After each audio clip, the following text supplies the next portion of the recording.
নির্বাচন কমিশনের যে বক্তব্য যে তৃণমূল সংসদের পরিবারের সদস্যদের এনুমারেশন ফর্মে 2002-এর কোনো তথ্যই দেওয়া হয়নি, সংশ্লিষ্ট বিএলওকে জানিয়েছেন। দেখুন।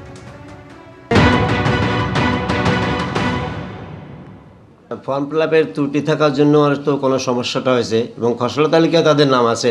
আগামী দিনে এটা ক্লিয়ার হয়ে যাবে। হ্যাঁ, কবে আমাদের 31 তারিখে ওনাদের আছে হিয়ারিংটা। হ্যাঁ, 31 তারিখে আমাদের 232 পার্টে হিয়ারিং শুরু হচ্ছে এবং 8 তারিখেও আছে ফেব্রুয়ারি মাসে, এই জানুয়ারি মাসের। হ্যাঁ, এতে ক্লিয়ার হয়ে যাবে অনেক। তৃণমূল সাংসদের পর এবার তৃণমূল বিধায়কের পরিবার, খণ্ডঘোষের তৃণমূল বিধায়কের পরিবারকে এসআইআর এর শুনানির জন্য ডেকে পাঠানো হয়েছে। খণ্ডঘোষের তৃণমূল বিধায়কের মা, তার ভাই এবং তার স্ত্রীকে ডেকে পাঠানো হয়েছে।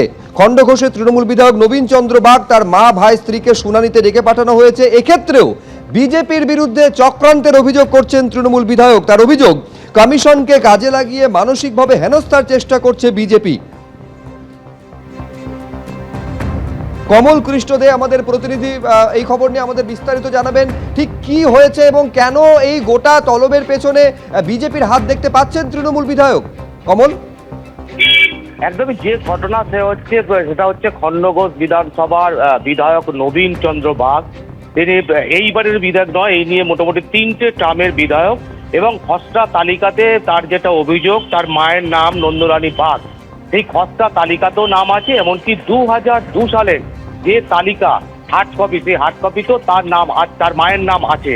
এবং শুধু মায়ের নাম নয়, তার ভাই এবং ভাতৃবধূ এদেরও নাম আছে। কিন্তু গত পরশু দিন নির্বাচন কমিশনের তরফ থেকে তার মাকে নোটিশ করা হয়েছে এবং আগামী 29শে ডিসেম্বর তার মাকে শুনানিতে যাওয়ার জন্য বলা হয়েছে এবং সেখানে সমস্ত কিছু তার যে সমস্ত তথ্য আছে সেই সমস্ত তথ্য নিয়েও যেতে বলা হয়েছে। এবং এখানেই নবীন চন্দ্র বাগ, যিনি খণ্ডঘোষের তৃণমূল বিধায়ক, তিনি যেটা অভিযোগ করছেন যে রীতিমতো চক্রান্ত করে তাকে এবং তার পরিবারকে হেনস্থা করার জন্য এই ডাক তার মাকে পাঠানো হয়েছে এবং শুনানির জন্য ডাকা হয়েছে। কারণ তিনি বলছেন যে তার মা প্রায় 75 বছরের বৃদ্ধা এবং তার মা কিন্তু অলরেডি 2002 সালের যে ভোটার লিস্ট তার কাছে আছে, তিনি দাবি করছেন হার্ড কপি, সেইখানে নাম আছে এবং 2025-এ ইমিউনাইজেশন ফর্ম ফিল আপ করেছেন। তা সত্ত্বেও তার মাকে ডেকে পাঠানো হয়েছে। এটা চক্রান্ত। এবং শুধু মা নয়, তার এক ভাই এবং এক ভাতৃবধূ তাদেরকেও ডেকে পাঠানো হয়েছে 29শে ডিসেম্বর। এবং তিনি যেটা অভিযোগ করছেন যে এটা চক্রান্ত করা হয়েছে, এই চক্রান্তর পেছনে আছে বিজেপির হাত এবং নির্বাচন কমিশনকে দিয়ে এই কাজ করা হয়েছে এবং পুরোপুরি বিজেপির তরফ থেকে সেই সমস্ত অভিযোগ উড়িয়ে দেওয়া হয়েছে। এবং বিজেপি যেটা বলছেন যে প্রসেস হচ্ছে, সেই প্রসেসে অনেক সময় কোনো রকম মিসলিঙ্ক হতে পারে, যে বিএলও যে অ্যাপে না থাকতে পারে, হার্ড কপিতে থাকতে পারে। সেই সমস্ত কপি আছে, সেই কপি নিয়ে গেলেই সমস্ত কিছু মিটে যাবে। এর সাথে কোনো রকম কোনো সমস্যাও নেই, এগুলো অটোমেটিকই সমস্যার সমাধান হবে। এই নিয়ে যে অভিযোগ করছেন তৃণমূল, সেটা ঠিক নয়। সুপ্রজিৎ, ধন্যবাদ কমল। নির্বাচন কমিশনার যেভাবে আজকে হেনস্থা করছে, আমার মা কিন্তু খুব আতঙ্কিত। তার কারণ আমরা কিন্তু বলিনি যে মায়ের 2002 সালে নাম আছে। যারা বিএলও সাহেব আছেন তারা বাড়িতে গিয়েছিল, যাওয়ার পর ওদের যে অ্যাপস আছে সেই অ্যাপসে যখন লোড করছে তখন নট ফাউন্ড দেখাচ্ছে। আমরা ভেবেছিলাম হয়তো 2002 সালে নাম আছে, নিশ্চয়ই হিয়ারিংয়ে ডাকবে না। কিন্তু আজকে সকালবেলায় বিএলওরা এসে হিয়ারিংয়ের জন্য নোটিশ দিয়ে গেছে। এই জন্যই মা কিন্তু খুব আতঙ্কিত। আমরা ভাবছি যে মাকে কীভাবে আমরা রক্ষা করব। কারণ যেভাবে নির্বাচন কমিশনার এই বিজেপির চক্রান্ত করে আমাদের মাকে বা আরও সব যে সমস্ত মানুষরা আছে যেভাবে আজকে হেনস্থা করছে, এই হেনস্থার প্রতিবাদ কিন্তু আমাদের পশ্চিমবাংলার মানুষ দেবে।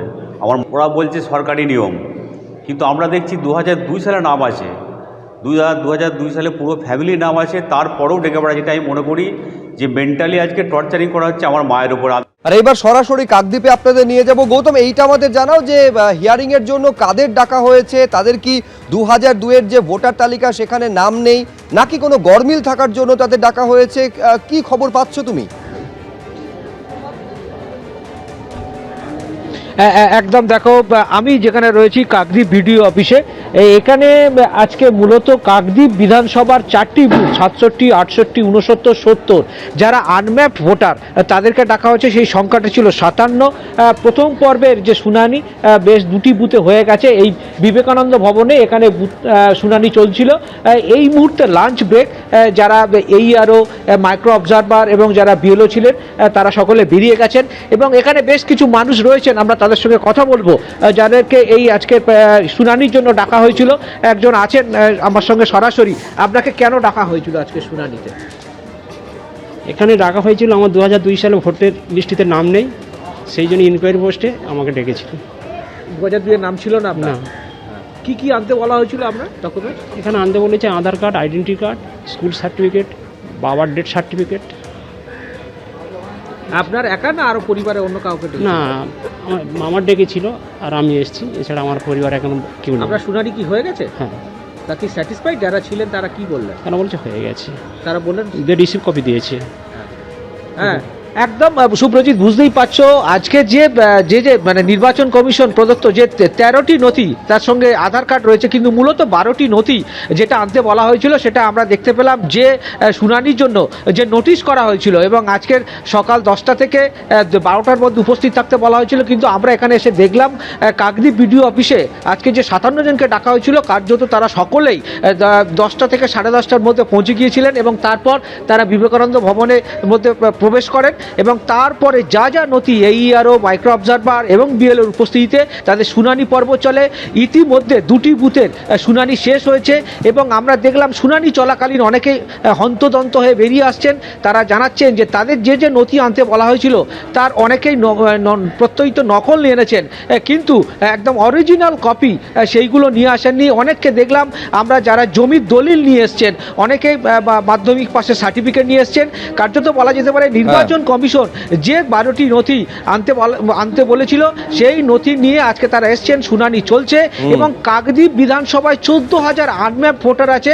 আজকের পর থেকে কার্যত ধাপে ধাপে প্রত্যেকটি বুথের ভোটারদেরকে ডাকা হবে, আনম্যাপ ভোটারদের, এবং তারপরে তাদের শুনানি শেষে সেই সমস্ত তথ্য নির্বাচন কমিশনের দপ্তরে পৌঁছে যাবে এবং পরবর্তীকালে সিদ্ধান্ত হবে। এর পাশাপাশি যেটা বলা যেতে পারে, আমরা এমন কয়েকজনকে পেলাম যারা পরিযায়ী শ্রমিক, তাদেরকে আজকে ডাকা হয়েছিল, কিন্তু পরিযায়ী শ্রমিক তারা উপস্থিত হননি, তার পরিবারের লোকজন এসেছিলেন, কিন্তু একদম পরিষ্কারভাবে জানিয়ে দেওয়া হলো নির্বাচন কমিশনের পক্ষ থেকে যারা প্রতিনিধি আছেন এখানে, তারা জানিয়ে দিলেন যে ব্যক্তির নামে শুনানির জন্য নোটিশ করা হয়েছে সেই ব্যক্তিকে সশরীরে হাজির হতে হবে।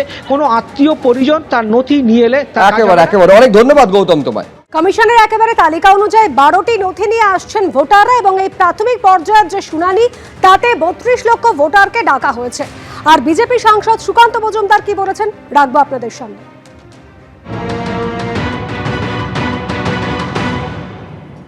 এই ধরনের স্পেকুলেশনে বিশ্বাস করি না, যেটা নির্বাচন কমিশনের কাজ, নির্বাচন কমিশন যা বাদ দেওয়ার দেবে। আমাদের কাজ হচ্ছে নির্বাচন কমিশনকে এসআইআর সহায়তা করা, ভোটে লড়াই করা। আমরা ভোটে লড়াই করব, একটা নাম বাদ না গেলেও বিজেপি জিতবে। রাজ্য জুড়ে এই এসআইআর এর শুনানি পর্ব চলছে। এই শুনানি পর্বে ডাক পেয়েছেন তৃণমূল সাংসদ কাকলি ঘোষ দস্তিদারের পরিবার, যার মধ্যে তার প্রবীণ মা রয়েছেন, এছাড়াও তার 2 সন্তান রয়েছেন যারা প্রতিষ্ঠিত চিকিৎসক, তার বোন রয়েছেন। এই গোটা ঘটনার পেছনে, এই শুনানি পর্বে তাদের ডাকার পেছনে একেবারে বিজেপির রাজনৈতিক উদ্দেশ্য রয়েছে বলে তৃণমূল সাংসদ অভিযোগ করেছেন। আমি আরো বিস্তারিত এই নিয়ে জানবো, সরাসরি রুমা পাল আমাদের সঙ্গে রয়েছেন। রুমা, এই যে কাকলি ঘোষ দস্তিদারের পরিবারকে হিয়ারিং এ ডেকে পাঠানো হয়েছে, তৃণমূল সাংসদ তিনি এর পেছনে পুরোপুরি রাজনীতি দেখছেন, কমিশন কি বলছে? দেখো, জানিয়ে রাখি যে তৃণমূল সাংসদ কাকলি ঘোষ দস্তিদারের যে প্রবীণ মা, তাকে যে ডাকা হয়েছে, সেক্ষেত্রে কমিশনের বক্তব্য হচ্ছে ফর্ম অসম্পূর্ণ ছিল এবং সেখানে 2002-এর সাথে কোনো লিঙ্ক করা ছিল না। অর্থাৎ যে ফর্মে যখন বিএলও পেয়েছে সেখানে কিন্তু নো লিঙ্কেজ লেখা ছিল, অর্থাৎ শুধুমাত্র নাম লেখা ছিল। 2002-এর সাথে তার কোনো সম্পর্ক বা 2002-তে তার নাম ছিল কি না সেই জায়গাটায় লেফট সাইডটা পুরোটাই কিন্তু একেবারে ব্ল্যাঙ্ক ছিল। ওই ফর্মে কিন্তু পুরোটাই ব্ল্যাঙ্ক, একমাত্র রাইট সাইডে যেখানে শুধু নাম ছিল এবং লেফট সাইডে কিন্তু পুরো ব্ল্যাঙ্ক ছিল, অর্থাৎ 2002-এর সাথে কোনো লিঙ্ক ছিল না। সেই কারণেই কিন্তু ডাকা হয়েছে এবং অন্যান্য সদস্যদের কেন ডাকা হয়েছে সেই তথ্য অবশ্যই কমিশন জানাবে। তবে এই মুহূর্তে কমিশন জানাচ্ছে যে তার মাকে ডাকার পিছনে একটিমাত্রই কারণ, যে যেহেতু ফর্ম অসম্পূর্ণ ছিল এবং ফর্মে শুধুমাত্র তার নাম লেখা ছিল এবং এপিক নাম্বার যেমনটা থাকে রাইট সাইডে, কিন্তু লেফট সাইডে 2002-এর সাথে কোনো লিঙ্কেজ করা ছিল না এবং বিএলও সেই ফর্মে কিন্তু নো লিঙ্কেজ লিখে রেখেছিল এবং সেই কারণেই কিন্তু হিয়ারিংয়ে ডাকা হয়েছে, এমনটাই জানাচ্ছে কমিশন। বেশ রুমা, তুমি আমাদের সঙ্গে থাকো। এবিপি আনন্দ, এগিয়ে থাকে, এগিয়ে রাখে।